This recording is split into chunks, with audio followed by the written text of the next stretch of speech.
All right, so conjugate is the same term with an opposite sign in the middle. So, for example, this is what I mean by a conjugate. Yeah? If they give you root A plus root of B, the conjugate of that will be root of A minus root of B. So I'm using the same terms, but an opposite sign in the middle.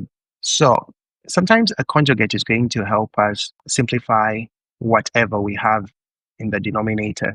So for example, if I want to simplify this, I'll multiply it with a conjugate. So 3 plus root of 5. So here we're just learning how to work with conjugate.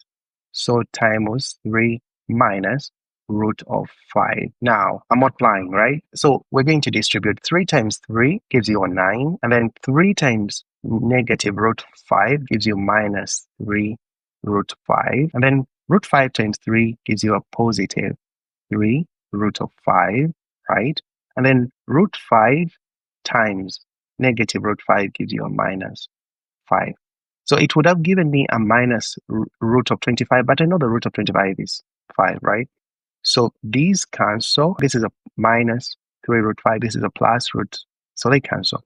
So you end up with 9 minus 5, which gives you a 4. Yeah. So every time you're given a conjugate, all you have to do is it's the equivalent of looking at this 3 and saying 3 squared minus root of 5 squared, right? 3 squared, which gives you 9, minus root of 5 squared, which gives you a 5, and this gives you a 4. So it will save you from all this work.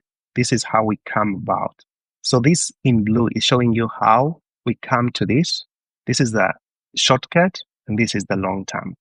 Let's look at another example of working with, right? Remember, if I want the conjugate of this 1 plus 7 root of 2, I know this is the same as, 1 squared minus 7 root of 2 squared. This would give me 1 squared is 1 minus 7 squared is 49 times 2 gives me 49, 98. So minus 98, and this would give me a negative 97 as the answer. However, if you don't know this, you are going to go the long way.